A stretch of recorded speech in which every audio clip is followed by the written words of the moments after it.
गहरी नाली थी, वहीं लोग लघुशंका भी करते थे, खखारते भी थे, और वहाँ ऊंचा नल लगा था तो नहाने की सुविधा वहाँ थी तो लोग नहाते भी थे। बुरा नहीं मानना, हम लोगों को साफ सुथरे रहने का अभ्यास ही नहीं, गंदगी में रहने का अभ्यास है। ये ठीक नहीं है, ये गलत है। बाहर से इतने गंदे रहोगे तो भीतर अच्छे विचार कहाँ से आएंगे? गंदगी फैलाना, साफ तो करना नहीं। आश्रमों में शौचालय आदि की सफाई के लिए कर्मचारी को कहना पड़ता है। क्यों? जाता कौन है भाई? तुम जाते हो, तुम खुद साफ नहीं कर सकते? ये गंदगी सफाई करोगे ना तो तुम्हारे मन की सफाई जल्दी हो जाएगी। अब वो इतनी दुर्गंध महाराज जी वहां आ रही थी, कीड़े बिलबिला रहे थे कि वहां हम लोग छत पर बैठना मुश्किल हो रहा था। और महाराज जी कहीं बाहर से पधारे, महाराज जी उस समय सब लोग जमुना किनारे ही जाते थे मैदान में, तो महाराज जी भी कमंडल लेके बाहर ही जाते थे। महाराज जी बहुत देर हो गई, लौट के नहीं आए। हम विद्यार्थियों को पढ़ा रहे थे तो हमारे मन में आया कि महाराज जी को इतनी देर क्यों हो गई, आए क्यों नहीं?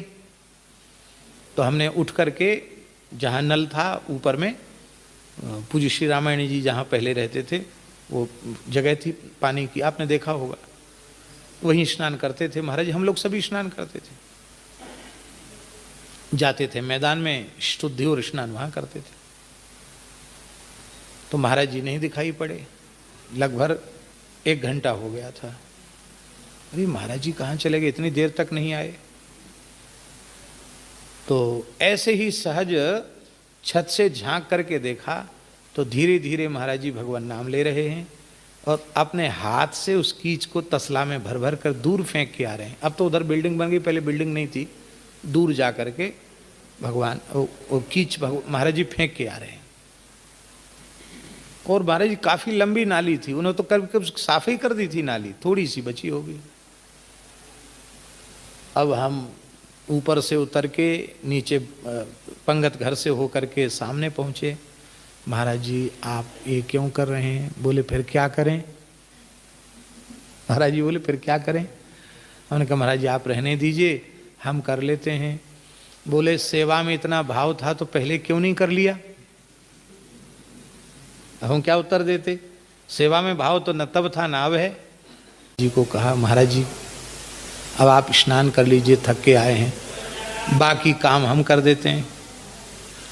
महाराज जी बोले भगवान की सेवा को बीच में छोड़ना अपराध है, थोड़ी सी बची है, इसमें विक्षेप मत करो, ये सेवा पूरी कर लेने दो।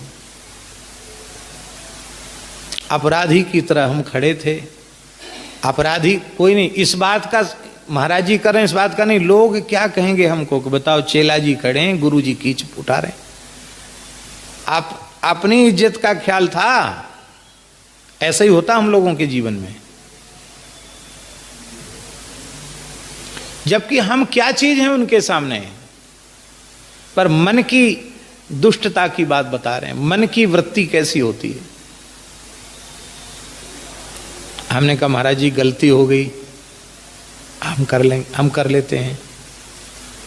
तो हंस करके बोले, हमारी तरफ देख के मुस्कुराए और बोले पंडित जी आप क्या समझ रहे हैं कि हम नाली का कीच उठाकर बाहर कर रहे हैं? नहीं, हम भीतर का कचरा निकाल के बाहर फेंक रहे हैं। क्या कहा? हम भीतर का कचरा निकाल के बाहर फेंक रहे हैं। इसका मतलब है ठाकुर जी की नाली की सफाई भी भीतर का कचरा निकाल के बाहर फेंकना है। महाराज जी सावन कभी नहीं लगाते थे, जीवन में कभी सावन नहीं लगाया, तेल न सावन। बहुत वृद्ध हो गए और दर्द वर्द होता तो हम लोग कभी दर्द के तेल का मालिश करते थे, तो फिर आवश्यक हो जाता था गंध के लिए। पहले जब तक महाराज जी ठीक रहे तब तक तेल सावन छुए ही नहीं।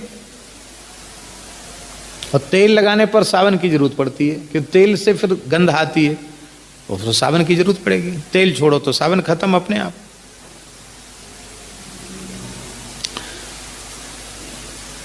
अब वो दुर्गंध कैसे जाए हाथ की? गैया का गोबर मंगाया, और थोड़ी देर गोबर में हाथ रगड़ते रहे, गंध भी चली गई, महाराज जी स्नान करके बैठ गए।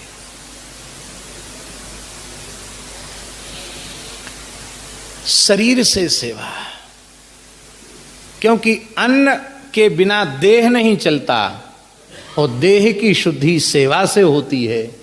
इसलिए हमारे संतों में कैंकरी की बहुत महिमा है। गौ सेवा, संत सेवा, ठाकुर जी की सेवा, पार्षद की सेवा, भंडार की सेवा, सफाई की सेवा, रसोई की सेवा। बाबा आप हमारे सामने बैठे हैं, आपके पूज्य गुरुदेव भगवान जब थे विराजमान, अनंत श्री समलंकृत पूज्यपाद श्री वैष्णव दास जी महाराज, उस समय आश्रम में कोई कर्मचारी या नौकर की व्यवस्था थी? अब किसी आश्रम में बिना कर्मचारी के चल रहा है क्या? बोलो। उस समय आश्रम नहीं थे, आश्रम थे, इससे अधिक सेवा होती थी। अभी जो हो रही है इससे ज्यादा सेवा होती थी। लेकिन कहीं कोई वैतनिक कर्मचारी किसी संत के आश्रम में, ना तो गौशाला में कोई ग्वारिया रखना पड़ता था पैसा दे करके, ना ही कोई कर्मचारी रखना पड़ता था। कार्यालय भी समर्पित भक्त मिलकर संभाल लिया करते थे।